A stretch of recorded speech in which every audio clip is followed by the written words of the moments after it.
Some big pet peeves that realtors are having with their clients right now in the market of October 2023, which is also very important to note for those of you who are looking to buy right now. And I'm going to have a frank discussion with a lot of buyers in the GTA. Some good, actually encouraging positive notes for sellers, and some statistics and information about the current market. So, hey, beautiful people, Andrew the Realtor here with my October 2023 housing market update for the Greater Toronto Area. Some really great stuff. Let's get right into it. Minimize myself. So, two things important in terms of topics. So, market is slow, prices are up, sales are down. It's normal slow, so it's a little bit different than the craziness that's been happening in the past little while. So that's important to note. I'm going to talk a little bit more about that, what that means to you who are looking to sell. Buyers, stop sitting on your hands. If you have to wait, if you choose to wait, you only have yourself to blame when the prices are up, and they're never going to go up. And we're going to discuss a little bit more of that next. So onward. My intent is always to provide value. So again, I'm Andrew the Realtor. I always provide value on a monthly basis, doing Greater Toronto market updates and some specific areas market updates as well. So the information here is strictly from the actual statistics, from the actual market prices. No agenda on my end and such. And I think you will find, if you've been following this for the past few years, these monthly updates are probably more accurate, more dead on than most of the ones you'll see on television, magazines, articles, and those kind of things. Not patting myself on the back, but it's just the fact that I have the actual information, and some of the sources that I go to have been accurate for many years so far. So onwards. Let me minimize myself a little bit more here. And so these are the stats from year over year and month over month. These are slightly different than before. The graphics are a little bit different, a little prettier. But let's get right into the very important things. Red is not so good, and green is very good. And look at this here. One of the main things, September last month we have statistics on. September of this year, 2023 versus September of 2022, we actually sold less. So therein lies kind of the issue right now with the market is September of last year in 22 was actually kind of a slow September, as was in August, after the first half of the year going really crazy and then slowing down and prices dropping anywhere from 15 to 20%. That was 2022. That was the last big correction. Please don't be looking for a new one. It's too soon. So the thing to know is sales are way down, and which then is contrasted with the fact that new listings, active listings, are way up. So new listings are homes or properties that are hitting the market. New listings that are hitting the market, and active listings are those that are already obviously active, hence the name. So the point being, we're in September, we're 18,900. At this point in the first week or so of October, we are actually well over 19,000, almost into 20,000 active listings territory. That is actually a balanced market. I would tell so.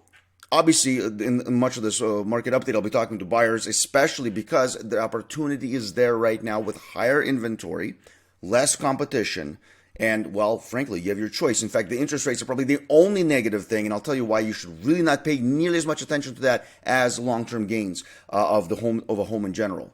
So let's have a look here. So active listings, new listings are way up, and sales are way down. So you would think prices still up on average, 3% year over year. That's impressive. There's a great strength to the GTA housing market, and that's very important to know. And so buyers have been telling you for so long, whenever the market is like this, it was like this in the beginning of the year, it was like this in the summer, and it continues inward. You really have some amazing opportunity, because what buyers have been complaining about for a long time is lack of selection, too much competition. They were worn out from all those years of 20, 21, 22, the beginning of 22, fighting with 8, 10, 12 other people for each home. Not the case now. Not the case now. And that actually is true for the most part, from homes down from $600,000-$700,000 up to $2 to $3 million. The availability is there. Sellers actually want to sell. Opportunity is there to get a good home, fair market value, and then you wait until the interest rates go down and take advantage of that, plus the inevitable price increase when that happens. So month over month, again, the same thing, issue being home sales. This is interesting because August tends to be a slower month, and September usually picks up. It's actually, in this year, actually sales in September, as you see here, are lower than they were in August, which is a rarity. So there's a theme developing here. High inventory, not as many homes selling, prices maintaining, in fact, went up a little bit. Buyers, take advantage. It's not going to be like this for long. Sellers, be cool. Don't panic. The key in this kind of market, hopefully you had somebody like myself dealing with you, so you know to sell first for the most part, depending on maybe some specific properties. But be cool. Don't panic. That's the key. Some sellers, I've noticed, are starting to look and maybe accepting prices much lower than they should be, considering they think, oh, well, I'm on a month on the market. That's way too much. Notice days on market is actually lower than they were in 2022. So that's important to note. Again, buyers, it's going to be a hard one for you in terms of this update. The market is fantastic for you. So onward. Let me move myself over here. So let me do a quick summary. And buyers, again, you're going to have some more stuff just shortly coming up. So ask yourself, and I've had this conversation with many people, and as of many of my colleagues, what exactly are you waiting for? So here's some things I've been hearing. So prices are going to drop. Now, notice the high inventory, lack of sales, prices are still up a little bit. Prices have been maintaining since pretty much the summer of 2022. In fact, they've been kind of going up slowly. This spring it went up. So why would they go down? The only reason they would go down is the inventory would have to increase to 24,000 active listings, way higher than it is now. And right now it's higher than it has been in years. And then demand would have to absolutely drop off the planet, basically. Frankly, it's not going to happen. There are no significant drops happening. There has never been correction that quickly following another one, and we just had one in the first half of 2022.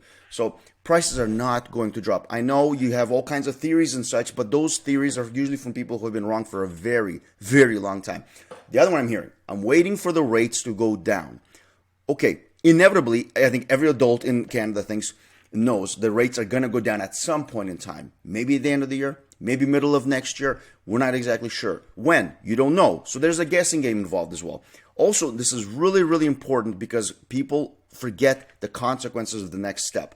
What will actually happen when the rates do go down? The second they go down, the second there are rumors of the rates going down, that demand, that low sales volume that we're having right now is going to increase tremendously. And you know what's going to happen? The prices are going to start going up very quickly as well. So timing that is going to be next to impossible, and the results of lowering interest rates is going to be more demand, more competition. Good luck getting a house at that point. And the other one I'm often hear is because of the way it is right now, I'm waiting for a great deal. It's frustrating to see that somebody get what they want in terms of the market, but still have a little bit of greediness left where they want to, oh, well, I'm waiting for the perfect deal. Guys, don't do your best not to be that way. You're not Warren Buffett. You're not going to be timing the market just right. So ask yourself, what is a great deal? Does it have to be like 20, 30% under market value? How would you even get that? If you were a seller, would you sell a home for that kind of price? How many come up in the market in a year? How many of those kind of deals actually come up in the market in a given year? Sincerely, ask yourself. So you're looking for the perfect market, which is kind of where it is right now in terms of the buyers, and you're looking for the perfect interest rates, which is actually impossible. Those two are impossible. And you're looking for the perfect deal. It sounds like avoidance behavior. How much money are you going to gain, lose by waiting? That's the biggest question. Those people are waiting for the big deal, waiting for the market to drop. Those people, how much money have they lost in the past, say, 5 to 6 years? Probably hundreds of thousands of dollars. You want to do that? Sincerely. Good question that you might want to answer. Some brief, I'll give you, I think, 4 or 5 points I've got here. So here's an article. Hidden demand for housing. Economists estimate up to 1 million non-permanent residents missing from official stats. So there are actually more people in Canada that are possible competition for buyers than we thought. Here's some numbers right here. 10 years ago, had we known that Canada's population would reach 40 million, we didn't. Everybody totally underestimated it. The housing shortage would have been much smaller. They're totally unprepared for the numbers that are coming in, and yet the government still keeps bringing people in. Whatever you might think of that, policies and those kinds of things, please understand that's happening. What do you think that's going to happen to the housing market? What has it been doing to the housing market? Competition, competition, competition. Look how much effort it took just to lower demand. Psychological, meaning news articles and the negative stuff about the market, which undoubtedly you're hearing right now. And the second thing is interest rates going up tremendously, historically high increases over a very short period of time. So it took that just to slow it down a little bit, and yet we still got people coming in. How long do you think this is going to last, in all honesty? Even a severe recession won't make housing more affordable, economists say. And that's a reality. We keep talking about affordable housing. It's not going to happen. You can't force something to be affordable. So the point being that when things are more positive, like the environment right now, buyers take advantage. A couple more. Canada on track to bring in 900,000 international students. So obviously, again, more competition. You're seeing a theme here. And I'm really focusing on this specifically because I want people to understand that there are opportunities in life. Sometimes they don't look exactly the way you'd want them to. So that's 900,000 international students. That's going to be the rental market, and it's going to be the buyer market because some of their parents may want to buy something so they can live in there, and or the students themselves possibly. So again, more human beings need space, very natural. And the last piece here, continued record levels of immigration may double Canada's housing supply gap. Of course, look at the population surge. I have my little graph right here. It's tremendous. It's tremendous. Canada's population is increasing tremendously. We're bringing in a tremendous amount or number of immigrants. Now, is that good? Yeah, actually, we need the skills. There's all kinds of good things. It's just that it has to be done in correlation with housing. It has to be in correlation with, infrastructure, those kinds of things. Those things have to be in place. And for some reason, government, who tends to suck at everything, is not capable of doing that. So we have these people coming in. We have human beings coming in. Many of them have money. They're skilled. They're definitely employable. They have money to purchase property. And what's going to happen? Well, more housing supply gap, which is going to make it more difficult for buyers. Buyers, please take note. I kind of have a theme going here. Now, sellers, I don't want to exclude you entirely because let's be honest. I mean, you guys are the ones that are supplying the inventory. You guys are actually very, very important, possibly even more important than the buyer side. So demand is temporarily weak. This isn't going to last forever. It just isn't. We saw the numbers. So what I was telling the buyers, you guys need to know as well. Prices are rising. Notice that. Take a lot of encouragement, regardless of all this. All the interest rate increases, the weird up and down inventory, and the government, and a lot of people, a lot of entities out there really trying to hurt the housing market.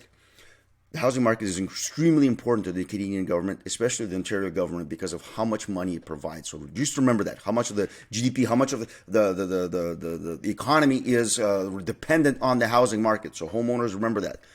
That's why you see prices still rising. That's why you see prices maintaining. And the demand is just temporarily weak. It's not going to be like this for long. It's going to change, especially if there are any interest rate changes. And if you're thinking of selling, make sure your exposure is maximum. Goodness gracious, guys, in all seriousness, not a conflict of interest. I'm obviously a realtor.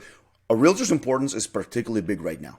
How we market, how we expose, how much extra work, effort we put into actually going out there and door knocking, calling, online marketing, specific demographic marketing, meaning that specific income level, specific areas that home buyers tend to come from to your area. Those are things we need to be doing right now as realtors for marketing, and you need to have someone in your corner if you're going to sell that knows how to do that, knows how to put the extra effort. This isn't 2021. This isn't put it on the market and hopefully get something printed before it actually sells for a good price. We put in a lot of effort to price it properly and expose the property initially. But let's face it, if it's sold in a week, there's only so much marketing you can do. Some of it is, well, luck. Important to have a good realtor on your side. And know your numbers, as I mentioned, every month. Know your numbers and have a strategy. Know your numbers, have a strategy. I have that article that I wrote about upsizing or downsizing. I'm happy to share it with you. Let me know if you want it. I'll send it over to you. It's just a few pages. It's a lot of details specifically on what you need to know, those numbers that you need to know, and have a strategy made. That right there, honestly, is going to take away so much of your stress. So sellers, take heart, especially if you're in the market right now. Don't panic. Don't settle. Be patient. So, as always, my intent, and this October of 2023, can't believe we're there already. Guys, valuable information as much as I can get. If you have any questions, please contact me. Check out some of the previous months, especially maybe last year. You'll see a lot of the predictions that I was mentioning did in fact come true. So until then, guys, hit like and subscribe if you're watching this on YouTube. I always appreciate that. Got over 50,000 views recently. Got a little thing for it. So anyway, guys, I'll see you. First of all, let me wish you the best. Thank you for your time, and I'll see you guys in November.